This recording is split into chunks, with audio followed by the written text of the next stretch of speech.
I've had this HOVERAir X1 drone for 6 months now, so I thought it was about time I did a longer term review, talk through the features that I find useful and the ones that I don't, and look at whether it's a decent bit of filmmaking kit or just a gimmick. So over the last 6 months, this has been with me for every hike and wild camp that I've been on.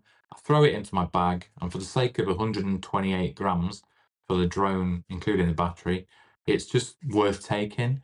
If you contrast that to the DJI mini drone that I had before, you have the drone itself, you have the controller, you had to make sure that all the propellers were packed away properly. And for me personally, if I contrast that to when I had a DJI mini SE, I think it was, I found myself just leaving that at home because you've got the drone itself, you've got the controller, you've got the cable to connect your phone to the controller, spare batteries and all that sort of stuff. I just found it too bulky and too much of a faff, too many components to take if I didn't think that I was going to use it. Whereas this is the opposite. I throw it in my bag. If I use it, great. If I don't, it's no great loss. 128 grams for the drone and a battery. It's, not the end of the world if you don't use it. I do take as well the spare battery that I've got and the dual charger, just so that if I do want to charge it overnight, I can put 2 batteries in there and it's only one USB connection to charge them both. So I do take that as well, but you're still talking way less than 200 grams for the whole lot. So firstly, let's talk about a few concerns that people have raised in comments on my videos and comments on other people's videos about this HOVERair X1 drone. And one of them that keeps coming up is the quality of the video. So there's a few things to discuss here. Firstly, the camera that's on the drone, it's only a 2.7K camera and it's got a tiny sensor in there. And that'll be to keep the weight of the thing down so that your battery life's extended. We'll talk more about that later. It's probably a cost thing as well and a size thing. They do want to keep these drones compact so that you can fit them into a sort of half decent sized pocket. So yeah, you've only got a 2.7K maximum resolution on this drone, and that's 30 frames a second. But what I've found for me is for outdoor vlogs, hiking videos, camping videos, that 2.7K is enough.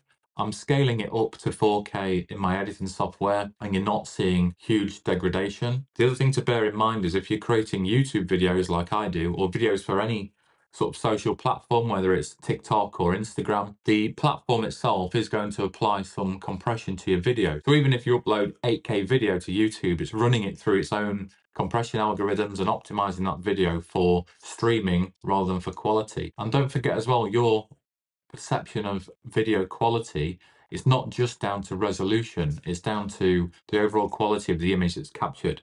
Now, one thing I will say about the video footage captured on this is it does look a little bit over sharpened, a little bit like what you get from a mobile phone or an action camera if you don't dial down the sharpness settings. So I am hoping that there is a firmware update that allows you to have a little bit of control over the sharpness, but it's not unusable by any means. It's just if you're looking for it, you'll notice it's a little bit over sharpened. And over the last 6 months that I've had the drone, they have released probably 4 or 5 firmware updates and software updates to the app and the firmware on the device itself as well. They've introduced portrait filming. It's not something I use because I'm not a TikToker or an Instagrammer, but there is that option now to film your footage in portrait mode if you're doing reels or shorts or whatever they're called. TikTok, top ticks, I don't know. The other thing people mention a lot is battery life. Now they quote 11 minutes runtime per battery, which doesn't sound like a lot, and it's not really a lot. If you look at a sort of equivalent-ish DJI, you're looking at 22 minutes plus for a battery on one of those. And when you hear 11 minutes, it sounds like nothing, right? But in reality, it's a totally different use case. If you want to take a shot on a DJI drone, you've got to start the thing up, you've got to take off, you've got to get it into position, make sure it's filming the right angles that you want and the right subjects that you want, then hit record, take your footage, stop recording, and then fly the drone back to you. And that can take quite a while of sort of faffing around and getting things lined up. Whereas the HOVERair X1 is fully automated, so you choose the mode that you want, hit the button, it just automatically goes off and does it first time, every time. There's no messing about lining it up, you just let it do its thing and it comes back to you. Now with one battery, you can get up to 20 pre-programmed flights. That's 20, 30 or 40-second clips, depending on what mode you select. So in reality, to me, that translates to on a wild camp, so I'm hiking out, I'm camping for the night, and I'm taking maybe a couple of shots in the morning. I've only ever used one battery. I do take both, so I've got a backup, but unless I'm really faffing around with this, and trying out some new stuff, I only use one battery. And for me, I'm not taking loads and loads of footage. I see this as a device to capture a little bit of B-roll, to capture my environment and get some sort of establishing shots that I can overlay in my videos. It's never going to be an A-roll camera. So again, I don't think the battery is a massive issue, but it's something that you need to be aware of and you need to keep in mind if you're thinking of buying one of these. Another thing that people mention quite a lot, and rightly so I think, is the price. So currently, the drone with the combo pack, so with the battery and the charger, and you get, it's not nothing to rave about, but you get a little carry bag with it as well.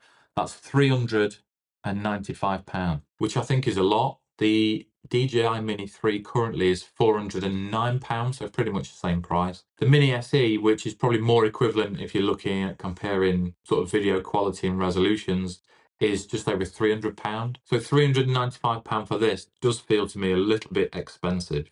If it was sort of between £250 and £300, I think that's the sweet spot for something like this. And maybe over time it will come down. This is the first generation of these drones, the X1.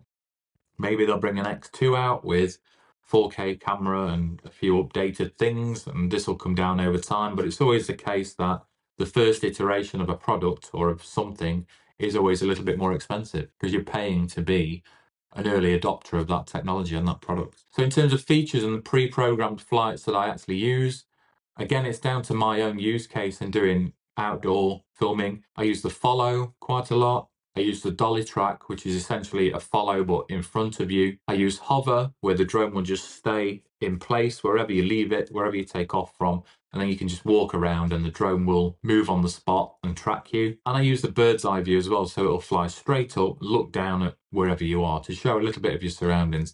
There's other things on there like orbit, which just flies around you.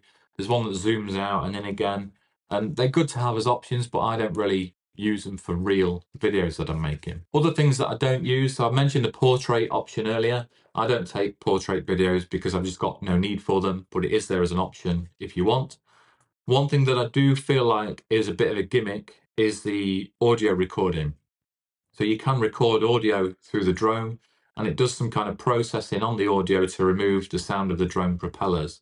But what that means is the quality of the audio that you get out of this is not great. It's just passable sometimes. If the drone's far away, you can set the distance on the different modes. If it's like 9 or 10 meters away, it does a better job. But if it's close to you, obviously you're getting more noise. The algorithm's got to work harder to get rid of that noise from your recording, and it results in kind of like a muffled audio. So I would never use this for recording audio for an actual video that I'm releasing, I don't think. But again, it's something to just be aware of and know that it's there if it's something that you want to use. Another thing I've played around with, but I don't use at all, is the manual mode. So obviously these pre-programmed flights are fully automated. It uses the camera to track you as a subject and just does what it needs to do.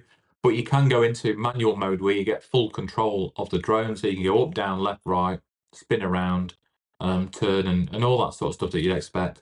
And you get control of the gimbal as well, so you can adjust the angle between looking forwards and looking down, or anything in between, all inside the app. And you get a preview in the app of what the camera's seeing as well. You can still only go up to 15 meters away, so if you try and go any further, it will just stop and give you an error in the app. And there is in there the option to connect a proper Bluetooth remote control to the drone as well. I've not tried that, and it's not something that I would try, because one of the big benefits for this is that I don't need a controller. The manual mode, again, it's nice to know it's there, but I've never had to use it, never found myself using it. One of the biggest things I've found that's definitely worth changing is the voice mode on the app. If you leave this on, every time you turn the drone on, it says in a weird robotic voice that it's turning on, and then every time you change modes, it announces the mode, again in quite a loud sort of robotic voice. Zoom out. Follow. So I've turned that off, and that just leaves the beep as it turns on and off, and a beep as it's taking off and landing, without the sort of squealing what mode you're in at you. So in terms of a verdict or summary, as I said in my initial review, I haven't paid for this. I was sent it to take a look at and do a few videos on. But as with all of my reviews, the people that sent me the drone don't get to see this video before it goes out. And I think this is a really decent bit of kit. As I said, it will never be an A-roll camera, but if you want to grab a few shots to supplement the video that you're making, this is a really good thing to have. The sticking point for me is just the price. It feels like it's a tad too expensive. Now, there might be special offers, there might be sales down the line. If this came down to 300 quid, I would recommend that anybody that's into filming in the outdoors, hikes, camps, whatever, I would definitely recommend this to anybody. Or if you're loaded and you think, well, 400 quid's nothing, go out and buy one. But for me, I haven't found any other sort of drawbacks with it. It works fine, it does what it's meant to do. The footage is good enough for the videos that I make. They're only sort of amateur average videos anyway, and only time will tell whether there's anything done about that price or whether a new version comes out and this gets reduced further down the line. So as always, thanks for watching. If you've got any questions, stick them in the comments below. I'll put a link in there to download some raw footage straight from the camera as well. So if you want to take a look at what the real quality is like from the camera, download those and take a look. Don't forget to subscribe before you go, and I'll see you next time.